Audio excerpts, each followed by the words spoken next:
Hi friends, welcome back to the channel. So ఎవరైనా ఈ video first time నా ఛానల్కి వచ్చి చూస్తున్నారు అంటే కంపల్సరీ సబ్స్క్రైబ్ బటన్ని ప్రెస్ చేయండి. సో దట్ గోయింగ్ ఫార్వర్డ్ మీకు ఇన్వెస్టింగ్ గురించి కానీ, లేకపోతే సేవింగ్స్ గురించి కానీ, లేకపోతే ట్రేడింగ్ గురించి కానీ చాలా వీడియోస్ పెట్టబోతున్నాను. సో గోయింగ్ ఫార్వర్డ్ మీకు చాలా ఎడ్యుకేషనల్ కంటెంట్ అనేది మీకు ప్రొవైడ్ చేసి మీకు ఫైనాన్షియల్ ఫ్రీడమ్ అనేది వచ్చేటట్టు నేను ప్లాన్ చేద్దాం అనుకుంటున్నాను. Okay, so without any delay మనం ఈ వీడియో గురించి డిస్కస్ చేసుకుందాము. సో ఎవరన్నా కూడా ఫస్ట్ మనకి ఉండే పెద్ద డ్రీమ్ ఏంటి? ప్రతి ఒక్కరికి ఒక ఇల్లు ఉండాలి, ఒక డ్రీమ్ హౌస్ ఉంది, నాకు ఆ హౌస్ కొనుక్కోవాలి. సో కొంతమందికి వాళ్ళ డ్రీమ్ హౌస్ 20 lakhs బడ్జెట్లో ఉండొచ్చు, లేకపోతే 30 lakhs బడ్జెట్లో ఉండొచ్చు, కొంతమందికి 1 crలో ఉండొచ్చు, లేకపోతే కొంతమందికి 5 crలో ఉండొచ్చు. ఓకే, సో ఈ ప్రాసెస్లో ఏదైతే ఈ ప్రాసెస్ హోమ్ లోన్ అనేది ప్రాసెస్ ఉంటుందో, సో ఈ ప్రాసెస్లో మనము చాలాసార్లు అందరికీ తెలిసిన కాన్సెప్ట్ ఏంటి? హోమ్ లోన్ తీసుకుంటే చాలా వడ్డీ కట్టాల్సి వస్తుంది, చాలా ఇంట్రెస్ట్ పే చేయాలి, మనం అసలు కొన్న దానికన్నా మనం ఇంట్రెస్ట్ ఎక్కువ పే చేస్తాము, అందుకనే హోమ్ లోన్ తొందరగా క్లియర్ చేసేయండి అని చెప్పి చాలామంది చెప్తూ ఉంటారు. బట్ దీనికి మనం సొల్యూషన్ అనేది చాలా ఈజీ ఫ్రెండ్స్, చాలా ఈజీ. ఇప్పుడు మనం ఏం ప్లాన్ చేద్దామంటే ఈ వీడియోలో ఫస్ట్ అసలు హోమ్ లోన్ అంటే ఏంటి, హోమ్ లోన్లో ఇంట్రెస్ట్ ఎంత పడుతుంది, అసలు ఎంత పడుతుంది, అంటే ప్రిన్సిపల్ ఎంత పడుతుంది అనేది మనం ఫస్ట్ చూద్దాం. ఓకే, సో మనం various ranges of house loans అనేది మనం చూద్దాము. ఓకే, ఒకవేళ మీరు హౌస్ ఫస్ట్ టైం ప్లాన్ చేస్తున్నారు, లేకపోతే మీరు రియల్ ఎస్టేట్ ఇన్వెస్టర్ అని మీరు రియల్ ఎస్టేట్ ఇన్వెస్టర్ అయినా కూడా ఇప్పుడు ఇందులో మనం ఏం ప్లాన్ చేద్దామంటే, ఒక హౌస్ తీసుకుంటే అసలు నేను ఇంట్రెస్ట్ కట్టకుండా ఆ హౌస్ని ఎలా ఓన్ చేసుకోవాలి అనేది మనం ఈ వీడియోలో ప్లాన్ చేద్దాం. ఓకే, సో ఒకవేళ మీరు రియల్ ఎస్టేట్ ఇన్వెస్టర్ అంటే, రియల్ ఎస్టేట్ ఇన్వెస్టర్ నాలాగా రియల్ ఎస్టేట్ నేను ఫ్లాట్స్ కొంటాను, లేకపోతే కమర్షియల్ ప్రాపర్టీస్ కొనడానికి ఇంట్రెస్ట్ చూపిస్తూ ఉంటాను.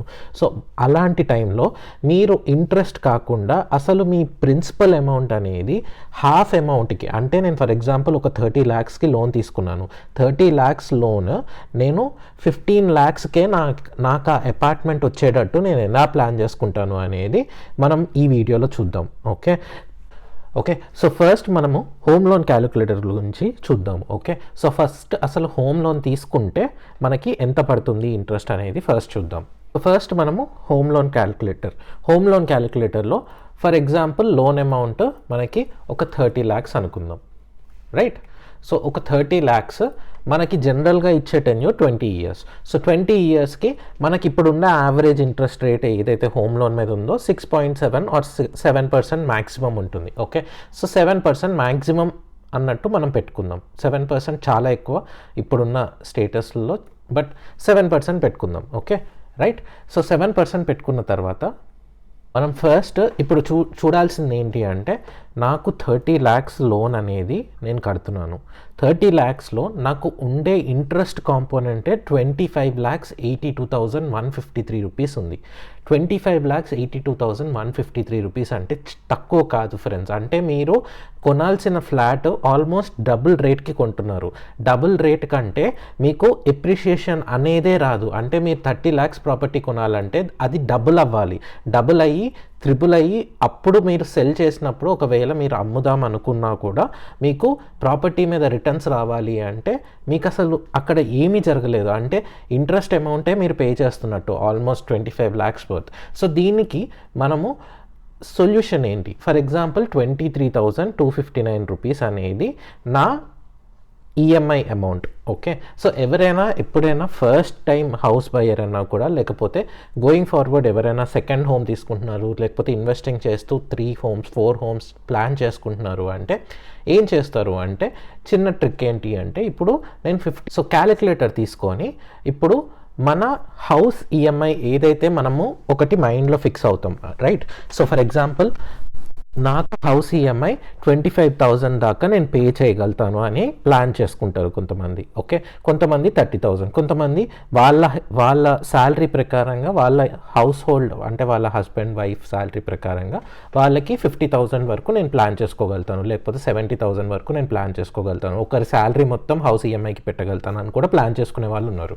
బట్ ఇప్పుడు మనము ఈ ఇంట్రెస్ట్ కాంపోనెంట్ని మొత్తంగా ఎలా తీసేయాలి అనేది ప్లాన్ చేసుకుందాం. సో ఏం చేద్దాము, ఫస్ట్ మనకి ఈ 30 lakhs లోన్ అమౌంట్ మీదనే మనకి ఈఎంఐ ఎంత వస్తుంది?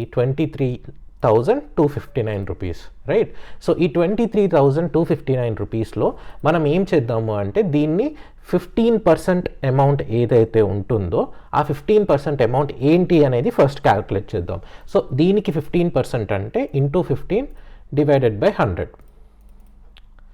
ఓకే, సో నాకు ఒక 3,500 రూపీస్ అనేది 15% ఆఫ్ ద ఇన్కమ్. అంటే ఇది చాలా చాలా తక్కువ, నెగ్లిజిబుల్ అమౌంట్ అన్నట్టు. అంటే 23,000 ఈఎంఐ పే చేసేవాడు 3,000 గురించి పెద్దగా ఆలోచించాడు, రైట్. 3,500 గురించి పెద్దగా ఆలోచించాడు. అలానే మీకు 1 crore అమౌంట్ ఏదైతే ఒకవేళ లోన్ అమౌంట్ తీసుకుంటున్నారు ఏదైనా ఇంటికి అనుకుంటే ఆ 1 crore అమౌంట్ మీద మీకు ఈఎంఐ వచ్చేది 70,000 80,000 వస్తుంది. అలాంటి వాళ్ళకి 9,000 పడుతుంది. ఓకే, 15%. ఆ 70,000 కట్టే వాళ్ళకి 9,000 అంతగా నెగ్లిజిబుల్ అమౌంట్ లాగానే ఉంటుంది. ఓకే, సో ఎప్పుడైనా ఈ 15% అనేది ఎడిషనల్గా మీ ఈఎంఐ అమౌంట్తో క్యాలిక్యులేట్ చేసుకోండి. ఎందుకంటే నేను నెక్స్ట్ చెప్పబోయేది మీకు mind blowing concept. Okay, so ఈ 3,500 అనేది 15% అనేది అర్థమైంది. Okay, so let us go to one mutual fund calculator. Okay, so ఒక మ్యూచువల్ ఫండ్ క్యాలిక్యులేటర్ గురించి మనం మన ఫస్ట్ 1 crore వీడియోలో నేను ఆల్రెడీ కాంపౌండింగ్ రిటర్న్స్ గురించి మాట్లాడాను. ఎవరైనా చూడకపోతే మీరు ఆ కాంపౌండింగ్ రిటర్న్స్ వీడియో అనేది చూడండి. ఓకే, మీకు అర్థమవుతుంది ఎందుకు అని చెప్పి.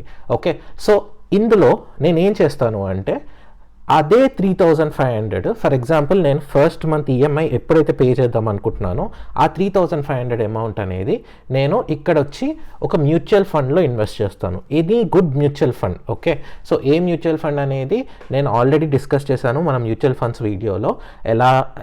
ఏ మ్యూచువల్ ఫండ్స్ తీసుకుంటే బాగుంటుంది, రిటర్న్స్ ఎలా చూసుకోవాలి, లేకపోతే ఏంటి అనేది ఆల్రెడీ ఫస్ట్ వీడియోలో మనం డిస్కస్ చేసాము. ఎవరైనా చూడకపోతే ఆ వీడియో కూడా చూడండి. ఓకే, సో ఇందులో మనము ఎక్స్పెక్టెడ్ రేట్ ఆఫ్ రిటర్న్ చాలా తక్కువ పెడతాం. Okay, any good mutual fund over the period of years మనకి 12% అనేది మినిమం ఇస్తుంది. ఓకే, మినిమం ఇస్తుంది మన ఇండియాలో. Okay, right. సో ఈ 12% అనేది అలానే ఫిక్స్డ్ పెట్టేద్దాం. ఓకే, సో మీ లోన్ అమౌంట్ ఎన్ని ఇయర్స్కి? 20 ఇయర్స్కి. సో దీన్ని 20 ఇయర్స్కి నేను ఎవ్రీ మంత్ ఎస్ఐపి చేస్తున్నాను. ఎంత చేస్తున్నాను? 3,500 రూపీస్ చేస్తున్నాను. అంటే నాకు వచ్చే అమౌంట్ ఏదైతే నా ఈఎంఐ అనుకుంటున్నానో దాని మీద ఒక 15% నేను జస్ట్ మ్యూచువల్ ఫండ్ చేస్తున్నాను. ఎందుకు చేస్తున్నాను అనేది మనం ఫస్ట్ తెలుసుకుందాం. ఓకే, సో ఎందుకు చేస్తున్నాము అంటే ఇప్పుడు ఇక్కడ మీరు చూసారనుకోండి ఫ్రెండ్స్, మీ ఇన్వెస్టెడ్ అమౌంట్ అనేది 8,40,000. ఓకే, దీన్ని పక్కన పెట్టేద్దాం. అంటే ఈ 8,40,000 మీ జోబ్లోకి వచ్చేసింది. అంటే మీరు 3,500 ఎవ్రీ మంత్ 20 ఇయర్స్కి పెడుతున్నారు కాబట్టి అది పక్కకు వచ్చేసింది అనుకుందాం. Estimated returns 26,57,018. ఓకే, సో ఈ 26,57,018 మైనస్ మన లోన్ అమౌంట్లో ఇంట్రెస్ట్ ఎంత? 25,82,153. అంటే మీ చేతిలో ఇంకా 74,000 రూపీస్ ఎక్స్ట్రా ఉంది. ఏం చేసినందుకు? ఎడిషనల్గా 15% ఆఫ్ ద ఈఎంఐ అమౌంట్ మీరు ఒక మ్యూచువల్ ఫండ్లో పెట్టినందుకు. ఎంత ఇంట్రెస్టింగ్, ఎంత మైండ్ బ్లోయింగ్ కాన్సెప్ట్ అసలు ఇది. ఓకే, మీరు 30 lakhs లోన్ కంటే పనిచేస్తుంది అనుకుంటారు. Let us calculate for 1 crore loan. Okay, so నేను 1 crore లోన్ తీసుకుందాం అనుకుంటున్నాను, రైట్. 100, రైట్, సరిపోయింది కదా. 1 crore. 1 crore లోన్కి మీరు 20 years same interest rate, same monthly home EMI 77,000. 1 crore ఇల్లు తీసుకునేవాడికి ఆల్రెడీ శాలరీ బాగానే ఉంటుంది, రైట్. సో ఆ 77,000లో 77,530 ఇంటూ 15% మళ్ళీ, రైట్. 15% అంటే ఎంత అమౌంట్? వాడికి 11,700, రైట్. 11,700 అనేది పెద్ద మ్యాటరే కాదు. 77,000 పెట్టి ఈఎంఐ కట్టేవాడికి 11,000 గురించి పెద్దగా ఆలోచించకూడదు. ఓకే, సో ఈ 11,700ని మనము సేమ్ 12% రిటర్న్, మనం రిటర్న్ ఏం మార్చక్కర్లేదు. ఓకే, సో 11,600 12% రిటర్న్స్కి 20 ఇయర్స్కి మనకి ఇప్పుడు వచ్చిన ఇంట్రెస్ట్ ఎంత? 88,06,116 రూపీస్. ఓకే, 20 ఇయర్స్కి, రైట్. దీన్ని మనకి ఇక్కడ ఉండే ఇంట్రెస్ట్ ఎంత ఉంది? 86,07,174. అంటే మీ చేతిలో ఇంకా 1,98,000 ఎడిషనల్గా వచ్చింది. ఎందుకు? మీరు ఎడిషనల్గా మీ ఈఎంఐ అనేది ఆ 15%తో మీరు కలిపి క్యాలిక్యులేట్ చేసుకుంటున్నారు కాబట్టి ఆ ఇంట్రెస్ట్ మీరు కట్టేశారు.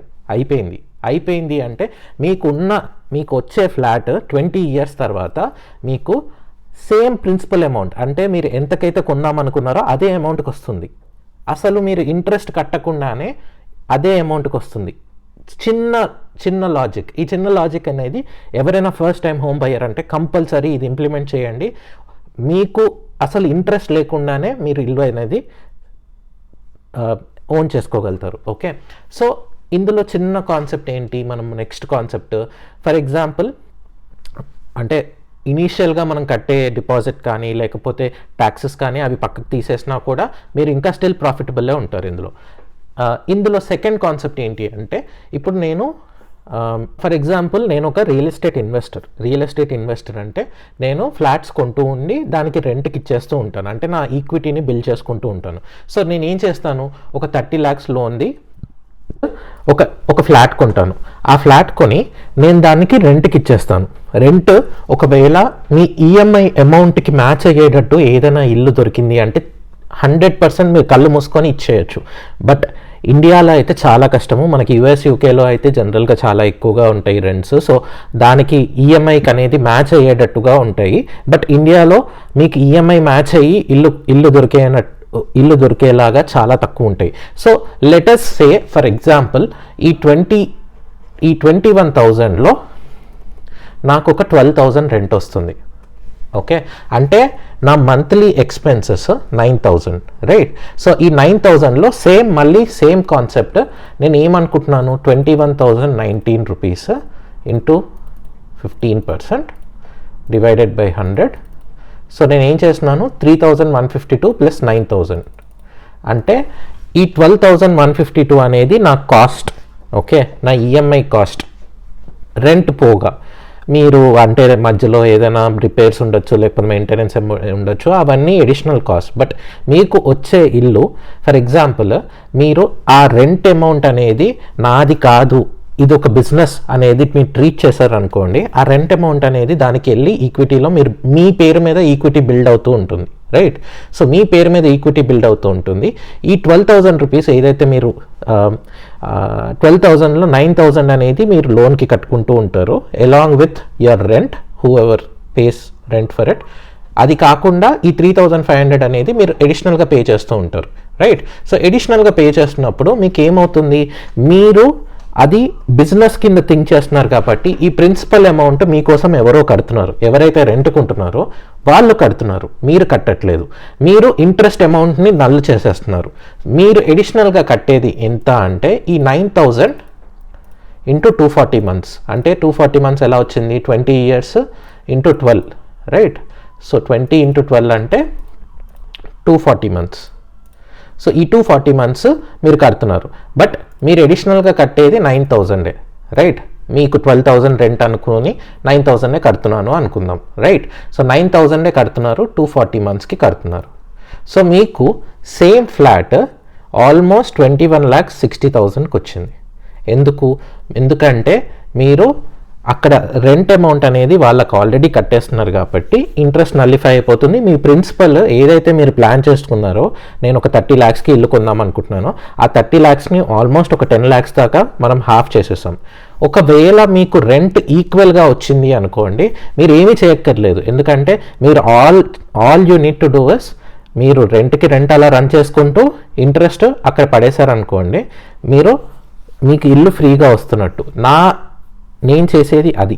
నేను ఎలా చేస్తాను అంటే, నేను రెంట్కి ఇచ్చిన అమౌంట్ నేను అది బిజినెస్ కింద ట్రీట్ చేసి నా ఇన్కమ్ కింద అనుకోవట్లేదు. నా ఇన్కమ్ ఎప్పుడు అనుకుంటాను, మేబీ 10-15 years తర్వాత అది నా ఇన్కమ్, నాకు రెంట్ వస్తుంది, రెంట్ మీద బతకచ్చు అని చెప్పి తర్వాత అనుకుంటాను. బట్ ఇప్పుడైతే అది ఒక బిజినెస్ కింద ట్రీట్ చేసి ఆ రెంట్ అనేది నా ఈక్విటీ పోర్ట్ఫోలియోని బిల్డ్ చేసుకుంటున్నాను, అంటే రియల్ ఎస్టేట్ పోర్ట్ఫోలియోని బిల్డ్ చేసుకుంటున్నాను. అది కాకుండా నేను దానికి అడిషనల్గా ఒక మ్యూచువల్ ఫండ్ అటాచ్ చేసేసి 15% అమౌంట్తో నేను దాన్ని బిల్డ్ చేస్తుంటే అది ఏమవుతుంది, ఇంట్రెస్ట్ లేకుండా నాకు ఇల్లు వస్తుంది అండ్ వెరీ కాంపిటేటివ్ ప్రైస్కి వస్తుంది, okay, very competitive price. So నేను ఇమీడియట్గా సెల్ చేసినా కూడా as I have not paid any interest, నేను ఇంట్రెస్ట్ కట్టలేదు కాబట్టి హోమ్కి, I'm in a very better position in terms of returns.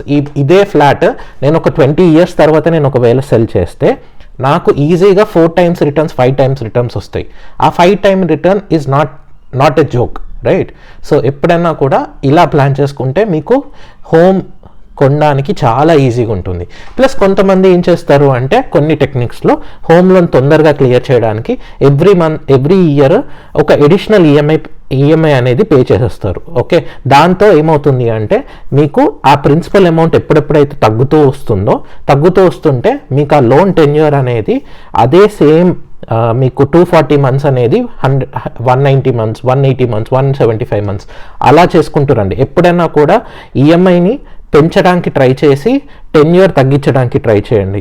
ఈఎంఐని same పెట్టి టెన్యూర్ తగ్గించడానికి ట్రై చేయండి. మీరు ఎప్పుడైనా ఎడిషనల్ మనీ కడితే ఎప్పుడైనా అది ప్లాన్ చేయండి, సో దట్ మీకు ఇంట్రెస్ట్ అనేది తగ్గుతూ వస్తుంది. మీకు ఎన్ని ఇయర్స్ మీరు దాన్ని అలా బిల్డ్ చేసుకుంటూ పోతున్నారో అన్ని ఇయర్స్ మీరు ఇంట్రెస్ట్ కడుతున్నట్టు. మీరు ఎప్పుడైతే మంత్స్ కట్ చేయడం స్టార్ట్ చేస్తారో మీకు ఇంట్రెస్ట్ అనేది అలా ఆటోమేటిక్గా తగ్గిపోతూ ఉంటుంది. సో ఎప్పుడైనా కూడా ఎడిషనల్ పేమెంట్స్ చేసినా లేకపోతే ఏం చేసినా కూడా మీరు ఆ మంత్స్ అనేది తగ్గించడానికి ట్రై చేయండి. ఈఎంఐని తగ్గించుకోవడానికి ఎప్పుడు ట్రై చేయకండి. ఓకే, సో హోప్ మీకు ఈ వీడియో నచ్చుంటుంది. హోప్ ఈ వీడియోలో మీరు ఒక కొత్త కాన్సెప్ట్ నేర్చుకున్నారు అనుకుంటున్నాను. ఎవరైనా హోమ్ కొందామని ప్లాన్ చేసుకుంటున్నారు అంటే ఈ వీడియోని కంపల్సరీగా షేర్ చేయండి వాళ్ళకి, సో దట్ వాళ్ళు చేసే ఒక చిన్న లాజిక్ వల్ల వాళ్ళకి చాలా చాలా చాలా బెనిఫిషియల్ అవుతుంది. ఎందుకంటే ఎవరైనా అవనియండి, రియల్ ఎస్టేట్ ఇన్వెస్టర్ అవనియండి, లేకపోతే ఇల్లు ఫస్ట్ టైం కొందాం అనుకున్న వాళ్ళైనా అవనియండి, బట్ ఇంట్రెస్ట్ లేకుండా హోమ్ ఎలా కొనాలి అంటే ఇలా కొనాలి. ఒకవేళ మీ ఈక్విటీ, మీ డబ్బులు లేకుండా నాకు హోమ్ ఎలా కావాలి అనుకుంటే ఇలా ప్లాన్ చేసుకోవాలి. మనం వీడియోలో డిస్కస్ చేసుకున్నట్టు రెంట్ ఈక్వల్ చేసేయండి. Rent equal to your EMI ఎక్కడైనా దొరుకుతుంది అంటే ఆ ఇల్లు బ్లైండ్ ఫోల్డెడ్ తీసేసుకోండి, రెంట్కి ఇచ్చేయండి. ఒకవేళ rent not equal to EMI అంటే మీ ఈక్విటీ అమౌంట్ ఎంత అవుతుందో అది క్యాలిక్యులేట్ చేసుకొని నాకు బెటర్ రిటర్న్స్ వస్తాయా తర్వాత అని చెప్పి క్యాలిక్యులేట్ చేసుకొని ఇల్లు అనేది కొనుక్కోండి. ఓకే, సో గోయింగ్ ఫార్వర్డ్ మనం ఇలాంటి ఇన్వెస్టింగ్ గురించి, ట్రేడింగ్ గురించి ఎన్నో వీడియోస్ చేస్తాను. సో ప్లీజ్ మీకు వీడియో నచ్చినట్టుంటే hit the like button and subscribe చేసుకోండి. మీ ఫ్రెండ్స్ అందరికీ షేర్ చేయండి ఈ ఛానల్ గురించి. Thank you, bye bye.